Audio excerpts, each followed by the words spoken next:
Hey gang, Roland here. As you can see in this game, I'm playing the Tier 9 Premium or Special uh, ZF-6. Now this is not a ship that I see played very often, but I think it's a blast. It's, in my opinion, a ship that's difficult to play well. You really have to time your use of the resources that you have available. But if you're able to do that, and if you're able to position yourself well to be able to do that, this thing can be just absolutely devastating. And while this is not what I would call a phenomenal game, I'm certainly no super unicum player, but I can certainly hold my own. I just wanted to highlight that they got rid of on this map. There used to be a marker right there that said no battleships, right? It had a symbol for the battleship with a red circle with a red diagonal line across. And now it's just telling you you need to beware of something lurking between these islands. Anyway, back to this game. So the ZF-6.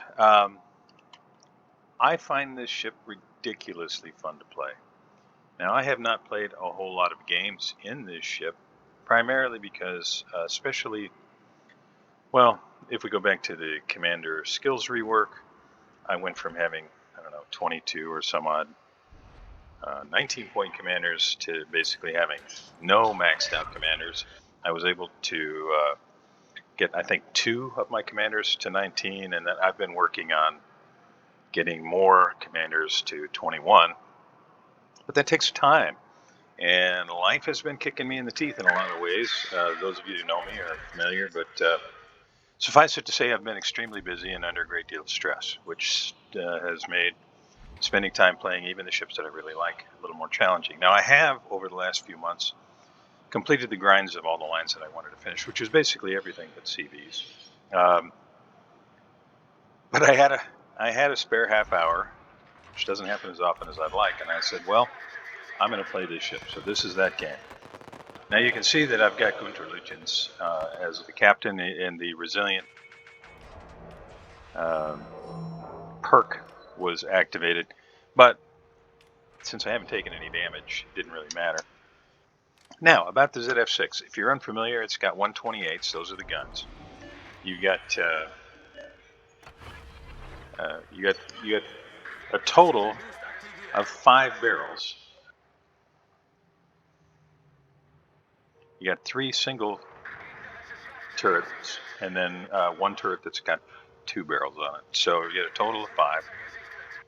But you've got, as you can see down on the bottom there, you've got a rapid reload. Well, 4 of them in this case. So you've got the regular repair, you've got smoke, you've got a speed boost, and you've got a reload boost. In addition to defensive AA, which arguably is kind of pointless these days, but maybe you shoot down a plane or 2. So anyway, back to the guns. They're 128s. They've got a reload time of 4 seconds apiece, and that's without the reload booster. Now you're going to get a chance to see what happens when the reload booster is activated. And although it may take a little bit of time here, we're going to get to see what these things can do. Firing range, right around 12 kilometers. Get some torpedoes out there. I'm counting on Pommern slowing down or Soyuz accelerating. These are just really area denial torpedoes more than anything. HE shells, I guess I could tell you the max dispersion on these guns 103 meters at max range. HE shells do a maximum of 1,450 damage, which, typical of German destroyers, and not much in the way of HE damage. Hey, look at that. Pommern must have slowed down a little bit. So anyway, and in the AP, that's where you can really grind out some damage in this thing. Maximum AP shell damage is 2950 per shell, which is, I think, quite respectable. Now you can see in this game, our Iowa is about to get sunk. our A gear is about to get sunk, you know, division play, and, and they decided they were gonna take on 5 red ships there, the 2 of them plus a Neptune, and I managed to drag down the Farmer with flooding. That's fun. So anyway, back to the ship. You've got 2 torpedo racks with 4 torpedoes each, 90-second reload. And I'm going to smoke up there. You can see I've got the reload booster. So what is it, 1.7 seconds?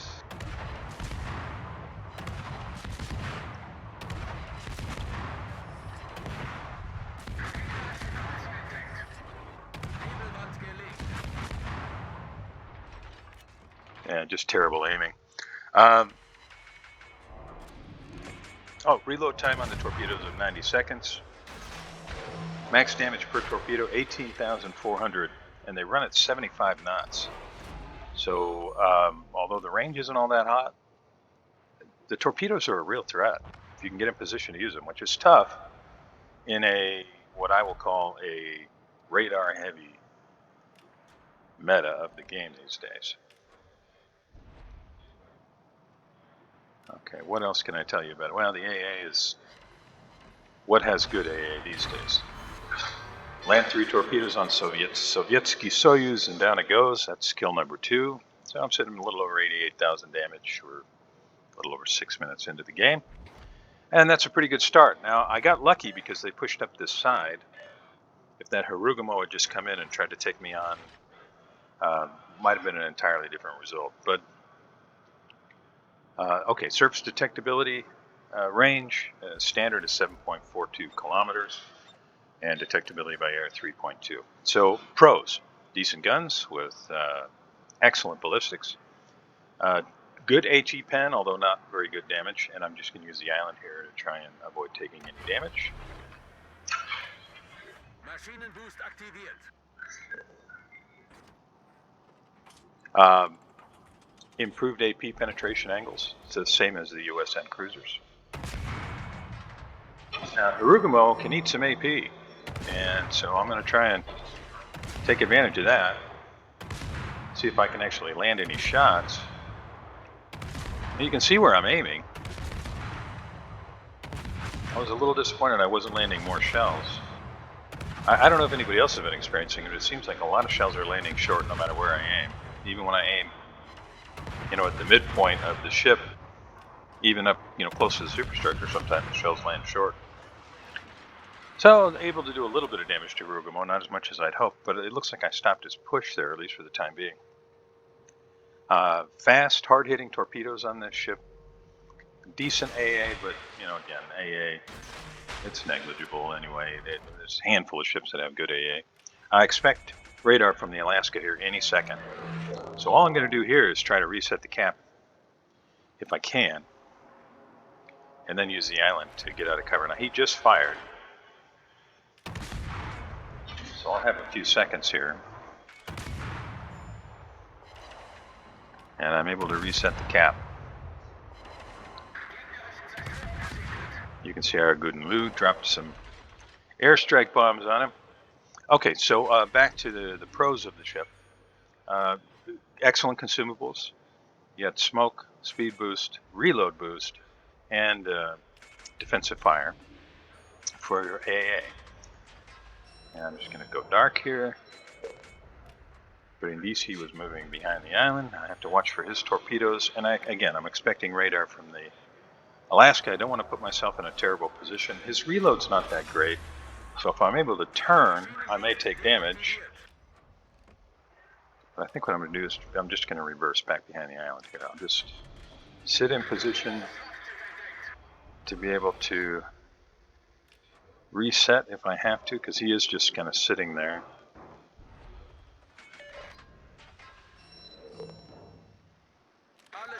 Others are resetting the cap, so I don't want to put myself in a position here where I just get blapped. In case he moves forward, throw some torpedoes out there.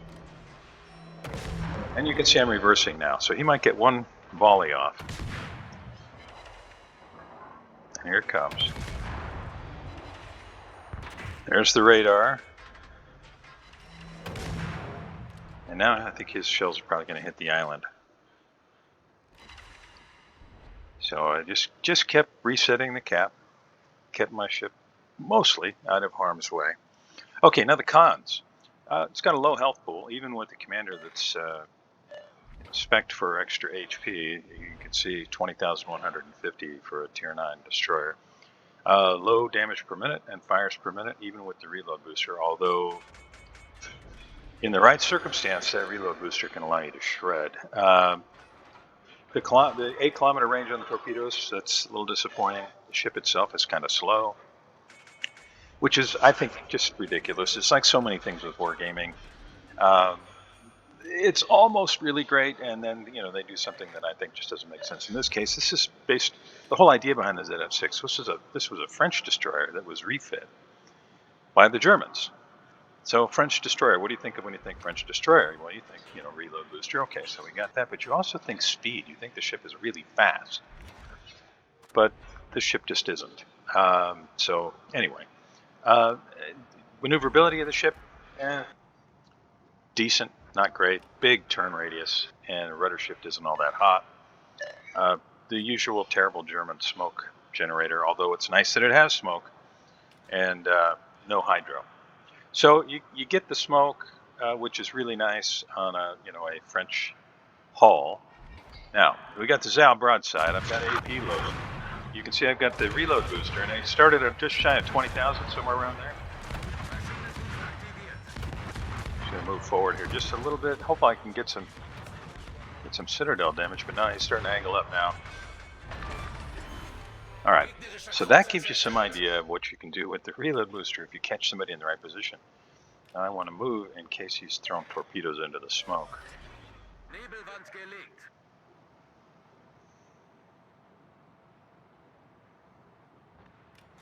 Now this game is all over but chatting. I mean, I haven't really been commenting too much on what's going on in the game. I've just been talking about the ship, and that's because those of you that don't have it but who may really enjoy destroyer play, if you don't have the ship, this one might be worth it if you feel like you are, well, there's no tactful way to say it. If you're a good enough destroyer player to be able to really make use of these tools when opportunity presents itself, then I think you could really have fun with this thing. So if you're looking for a German commander trainer and a destroyer that it can be very fun to play, maybe this is the one for you. I mean, there are others, of course.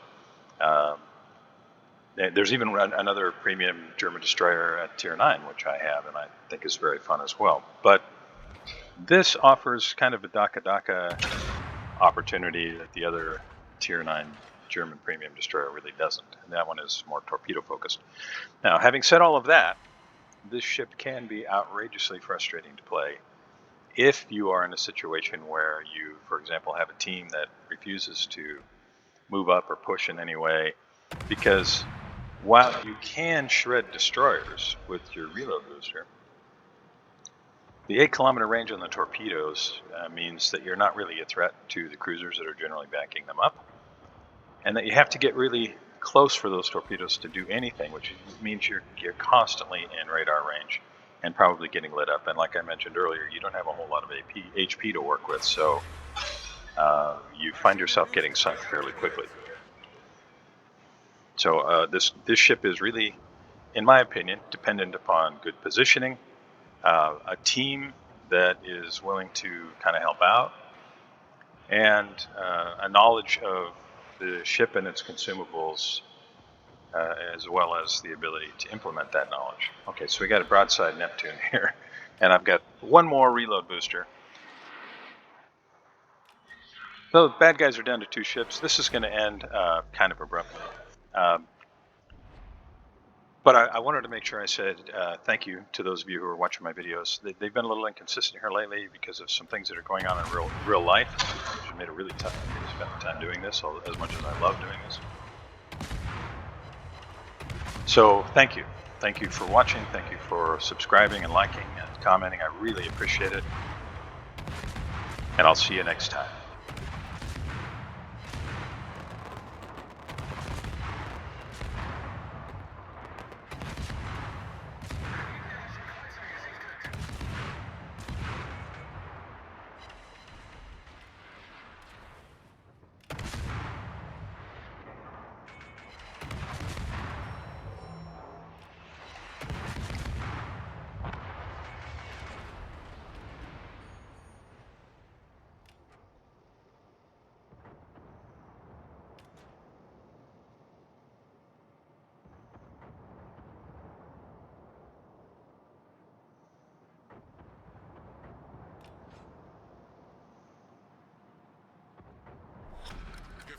endet in 5 Minuten.